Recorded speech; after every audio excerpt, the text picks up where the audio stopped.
I'm telling you, oh my God, I'm so tired. I'm tired. This feels like that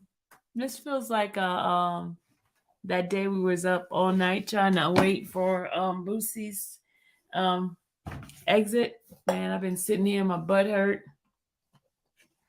All right, guys, come on in here because I got one more live to do on my members. After this one, got one more live to do. Then after that, I'm going to bed.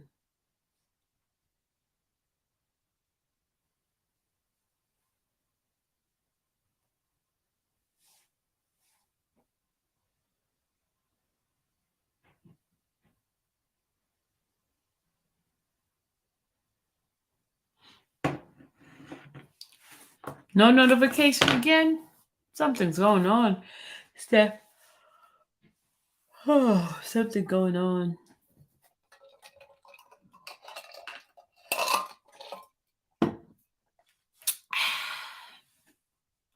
That's some good water.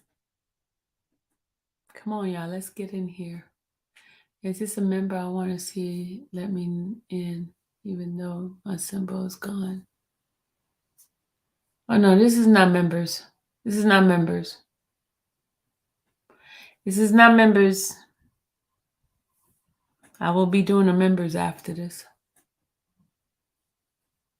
This is not members at all.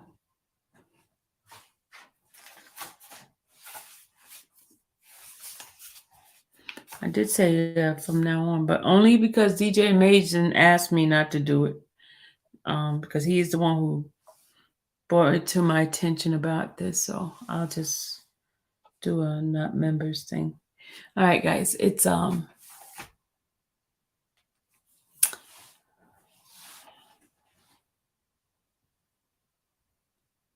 think the reason why I was told that if you do back-to-back lives at this, they'll do one notification, they won't do the other notification. You have to figure it out and come in yourself. Because I've been on a couple of times. I've been on a couple of times, and that's why they're not going to send you a notification. That's what I was told. I think Steph did the research on it. Didn't you, Steph? I thought it was you that did this. I thought it was you that did the research on that for me. Somebody did, and they told me that that if you do more and if you stay on a couple of more than 5 hours or something like that, the notifications stop coming. I'm sorry, yeah, I'm sleepy. Okay, y'all ready? All right, so in checking the appeals paperwork, we noticed that Jennifer submitted a request for an extension, an additional 30 days extension, and it was granted. So what we're going to do here, we're going to go ahead. Oh, yeah. Then we're going to go ahead and, oh, it was something else. Okay. We'll go ahead and read what Jennifer said in regard to this motion, okay? I am so sleepy now. I'm getting sleepy. I'm about to fall on my face. All right, here we go. This is the first part. All right. United States of America, appellee versus Robert Sylvester Kelly, appellant. The Honorable Harry D. Lineweber, judge providing. Oh, presiding. I said presiding, Lord, okay. I must be getting real sleepy. Okay. Motion for extension of time to file appellant opening brief. Appellant Robert S. Kelly, by and through his attorney, Jennifer Bonjean of Bonjean Law Group, hereby file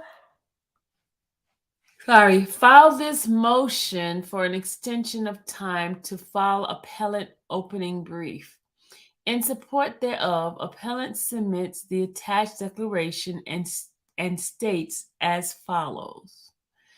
1. On September 14, 2022, a jury found appellant Robert S. Kelly guilty of counts 1, 2, 3, 9, 10, and 12 of the superseding indictment after a plea of not guilty.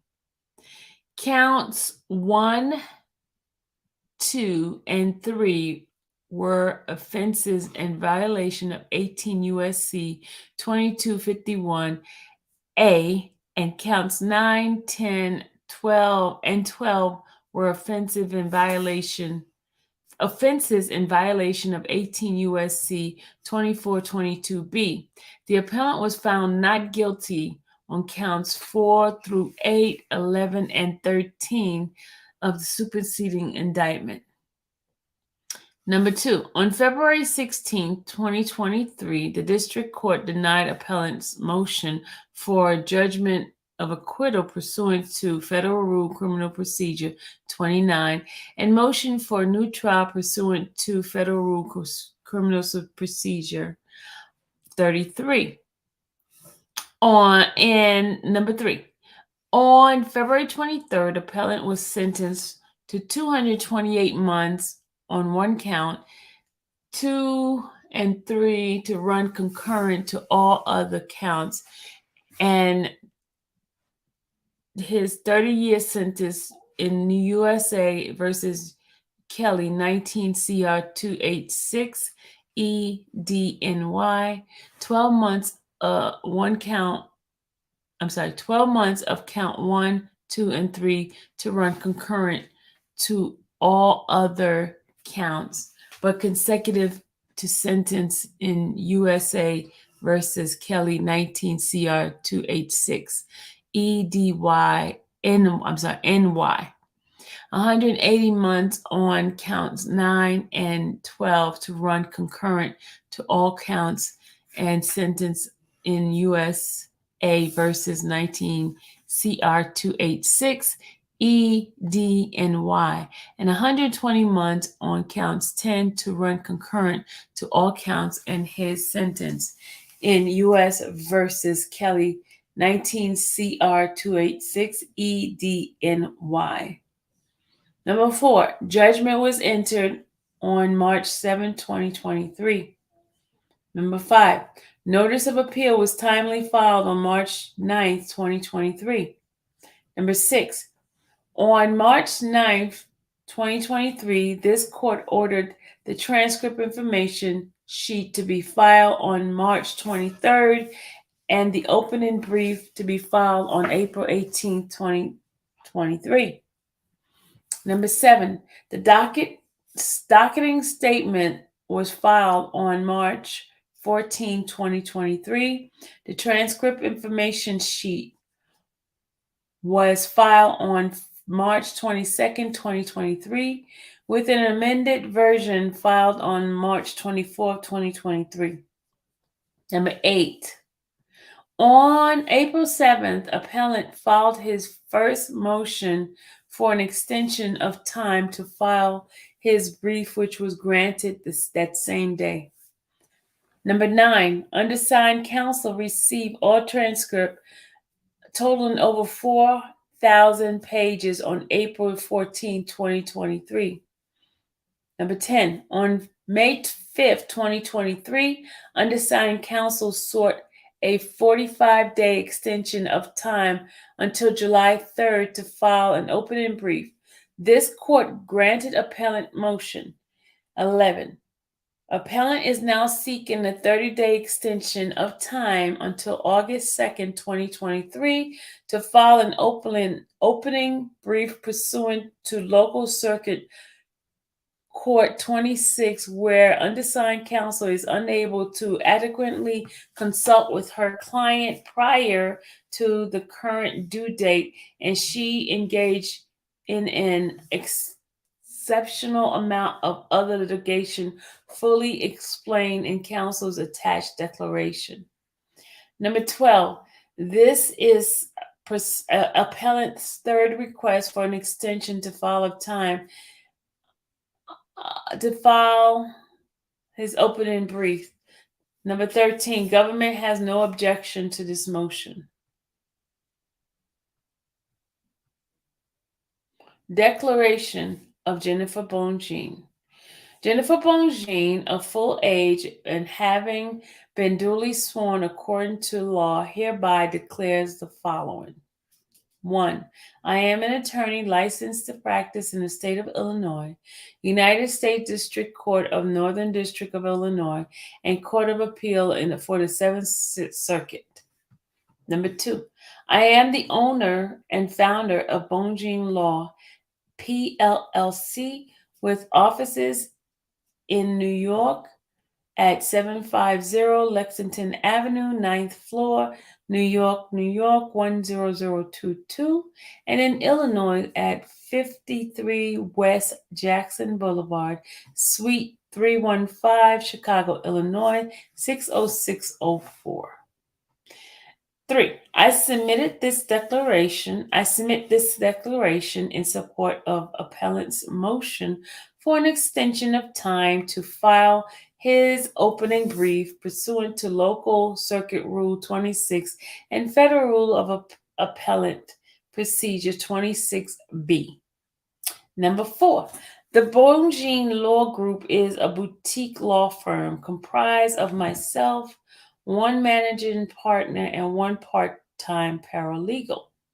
Undersigned counsel's firm has an extensive caseload of over 70 cases with undersigned counsel, predominantly responsible for the firm's appellate work. Specifically, undersigned counsel is responsible for digesting appellant's record, drafting the brief, and consulting with appellant prior to filing his opening brief.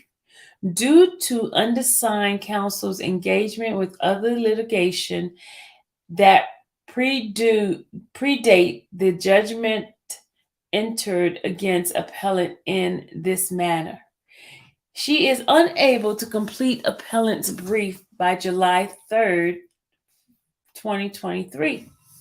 Furthermore, undersigned counsel must visit with appellant prior to filing his brief, as he is functionally illiterate and needs assistance of counsel to read and review the brief with him in advance of filing. For those reasons, undersigned counsel is seeking a 30-day extension until August 2nd to file this brief. Number 5.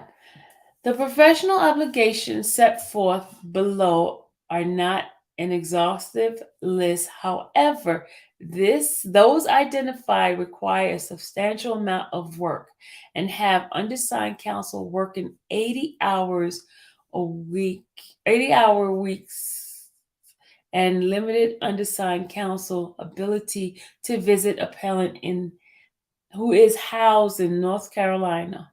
Over last month, undersigned counsel had 5 depositions in the matter of Ochera versus Lopez 20-CV02977 in DL. These were court-ordered depositions that were previously scheduled to accommodate several attorneys and deponent schedule, which could not be changed. Number 7.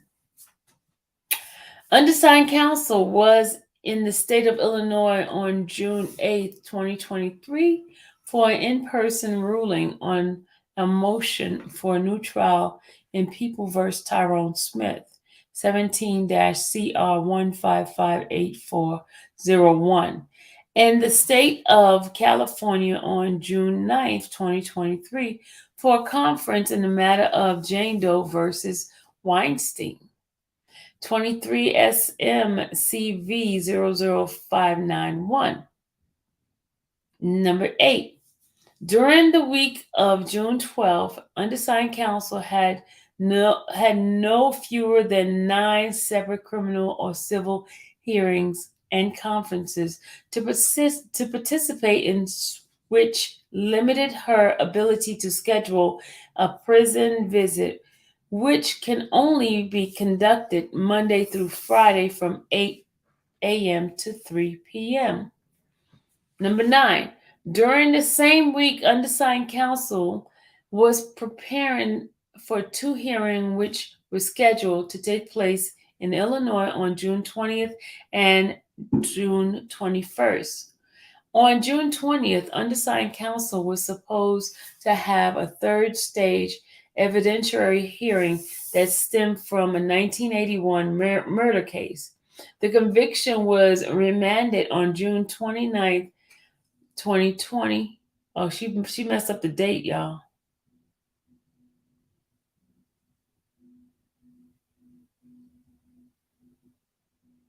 People versus David Ayala.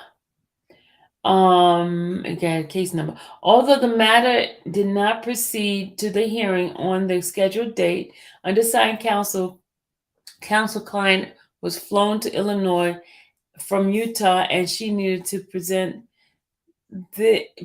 in court a request that he be remanded to the county jail in preparation for that hearing, which had been scheduled for July 26, 2023.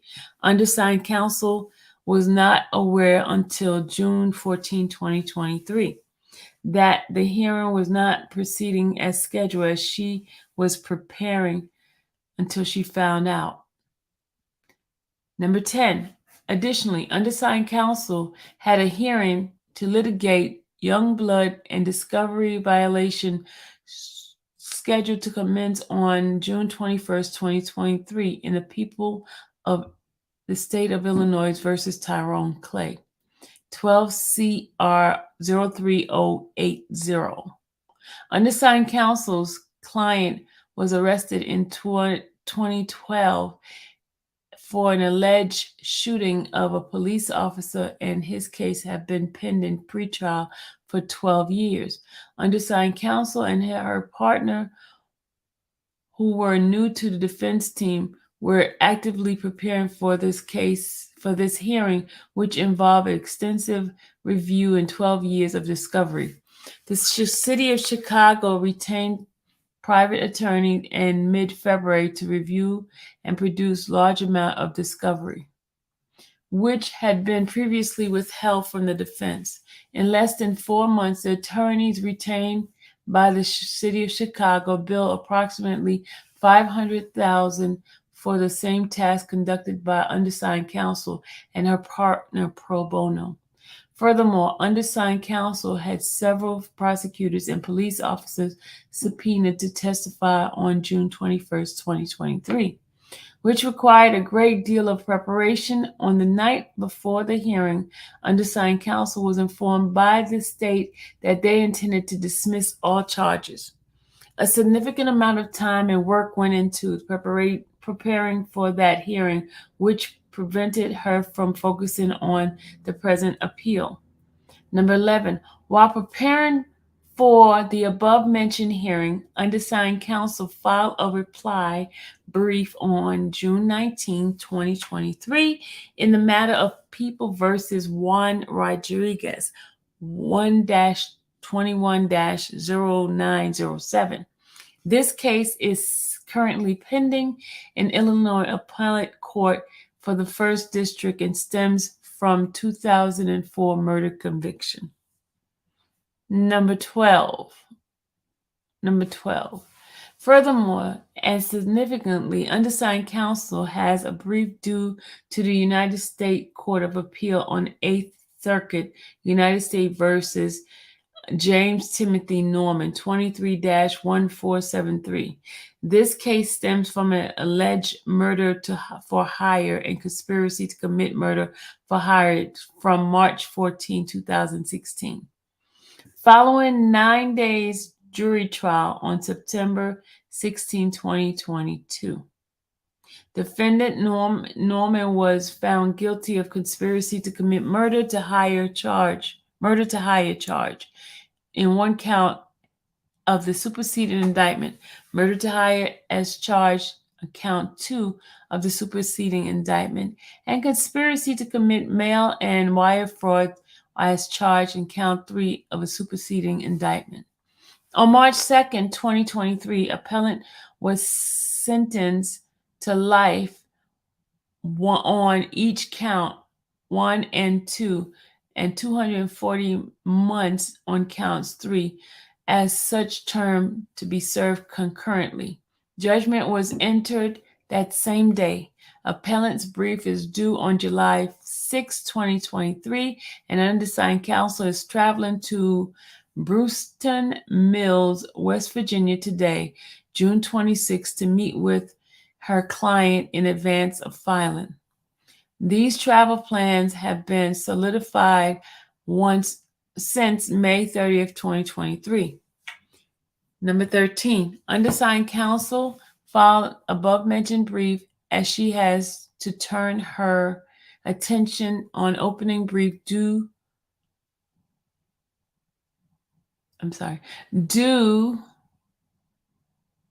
in this court in the matter of United States versus Sean Baldwin, 21-2925. Mr. Baldwin was convicted on February 26, 2019, following a 3-week trial on 8 counts of fraud. He was sentenced on October 18, 2021 to 204 months on each count, with all terms to run concurrently. His direct appeal was stayed pending retention of counsel. Undersigned counsel filed her appearance on March 22nd, 2023, and based on the date of the conviction as well as the July 20th, 2023.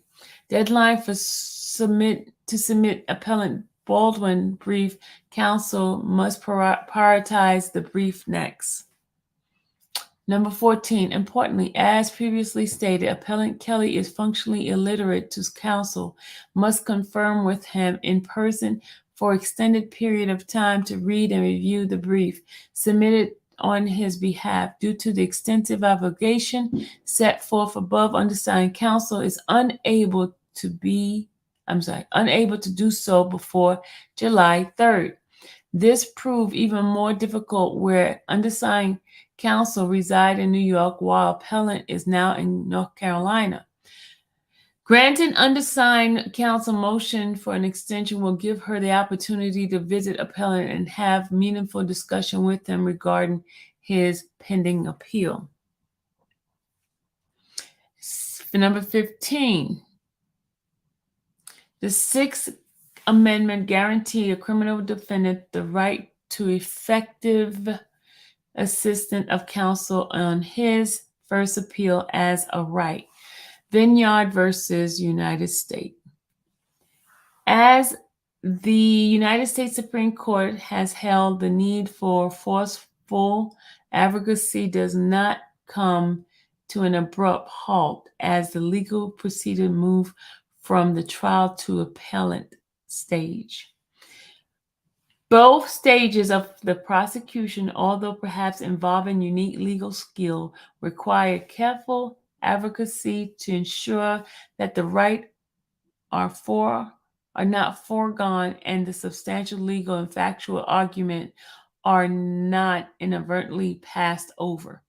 Pinson versus Ohio.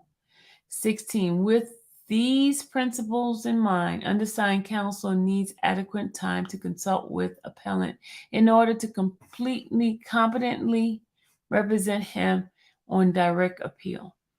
Number 17, the government has no objection to this request. Number 18, for the reasons set forth above, undersigned counsel seeks 30 days extension of time until August 2nd, 2023 to file this opening brief in this matter. Pursuant to 28 U.S.C. 1746, I declare under penalty of perjury that the foregoing is true and correct. Executed June 26, 2023. All right, so that is telling us that she requested extension, but here is the approval. I have the approval right here. And it says here, order. It says district, okay, we already got that part. And it says under Upon consideration of the motion for extension of time to file appellant opening brief filed on June 26 by counsel for the appellant, it is ordered that the motion is granted. Briefing will proceed as follows. 1. The brief and required short appendix of appellant are due by August 2nd, 2023. 2. The brief of the appellee is due by September 1st, 2023. And number 3, the reply brief of appellant, if any, is due by September 22nd, 2023. Amen. That's it. All right, guys, that's it.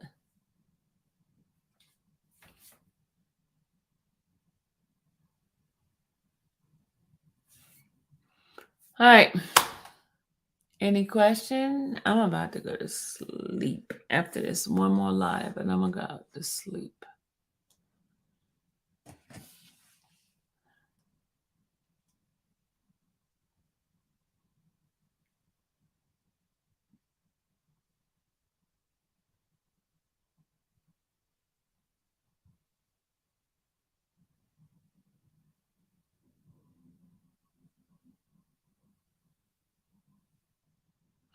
All right, guys.